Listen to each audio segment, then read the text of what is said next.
I'm Rob. And I'm Katie. And this is Higher Level Gaming. You guys ready to level up your gaming news knowledge?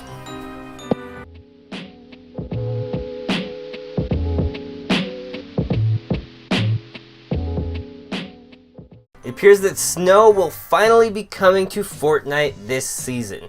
It was shown in the code somewhere, and now snow can be seen all over the map.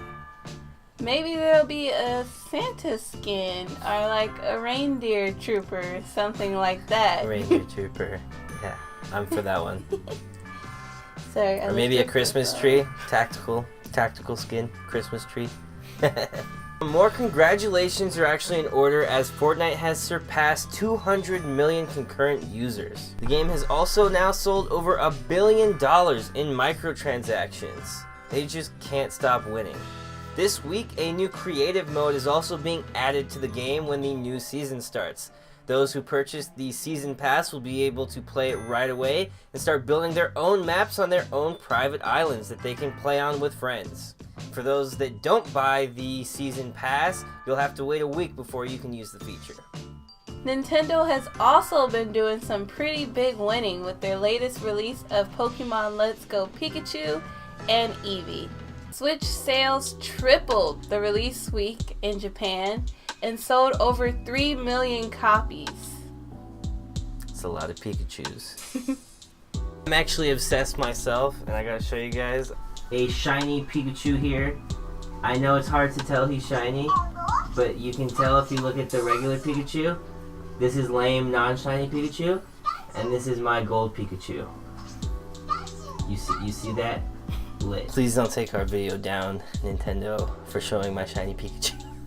Things haven't been all rosy, however, and an article from GamingBot says, according to analytics, this year has been a reality check for Nintendo.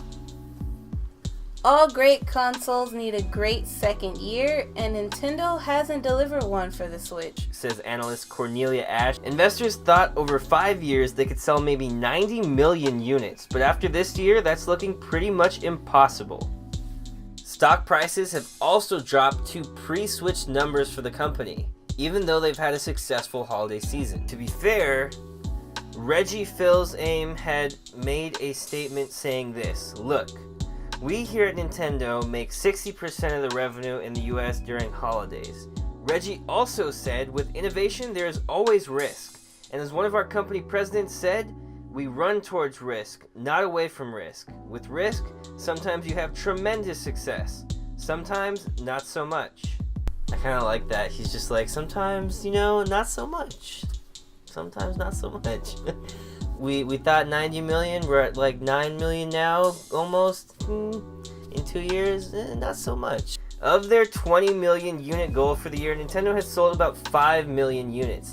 Even if they doubled that over the holidays and sold 10 million more before March, which is doubtful, they would remain 5 million short of their 20 goal.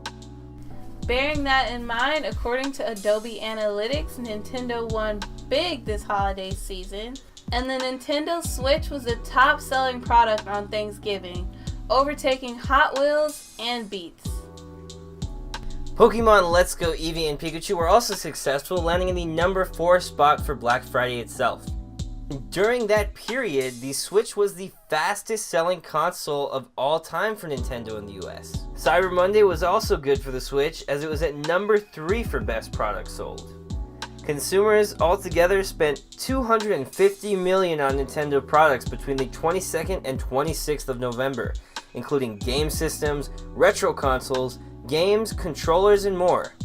Despite these impressive numbers, Nintendo stock has not bounced back at all, and it's still not gotten back to pre-2018 numbers. It's even continuing to dip into December. We really hope for the best for Nintendo, and that's not really just as people who own a Switch, that's as someone who kind of respects all of the things that Nintendo stands for, their inclusivity, their dedication to innovation and doing something different and always trying to provide an experience that nobody else can give you. We really respect that, and so for that reason, we really hope that the company does well and that they're able to turn things around. And hopefully, after Smash releases, we don't know, they could get a huge boost in numbers. And last up for today, another big story that we forgot to touch up on before. In additions to Netflix's new Devil May Cry adaptation, they're also going to be working on a Cowboy Bebop live action. The show comes in a long line of live-action Netflix anime adaptations, the most recent before this being Bleach, and there was also a Death Note one before that. They are really killing it with the animes now and have a pretty decent selection of original content. Maybe the live-action stuff isn't the most critically acclaimed, but as a fan of these IPs, it's kinda nice. It's worth watching even if they're not perfect. Cowboy Bebop is my all-time favorite anime, so I really hope they get this one right. I think I say that phrase too much too. I feel like everyone does, like my all-time favorite. Oh, my all-time favorite. And I think like when we were watching Bleach, I said the same thing. And I really love Bleach. It was the first anime that like I really got into, and the first anime and manga especially that I was exposed to when I was like a young teenager, and I thought it was really cool. But I gotta say, Cowboy Bebop just takes everything to the next level, and it really is my favorite. It's amazing. If you haven't seen the show before, it's a jazzy Western noir drama. And I know that's 4 genres, and yes, it's all of them. Oh, and it also takes place in space, so it's a sci-fi too. The protagonists are bounty hunters in the year 2071, traveling around the galaxy, and it's the perfect blend of genres. If you love anime and somehow haven't seen it, you gotta try it out. And if you don't love anime, it's one of the best TV shows period I think I've ever seen. I put it in league with things like Breaking Bad or other acclaimed animated shows like Evangelion or the Batman animated series from the 90s. The Netflix adaptation will be 10 episodes long, and besides that, we don't really have a lot of details yet. Well, thank you guys so much for watching. We really appreciate it. Go ahead and stick around for just a second for some more links to other videos. You can also subscribe and hit the bell, comment down below, like the video, or share it anywhere on the internet. It really helps out. But above all else, guys, have a good day.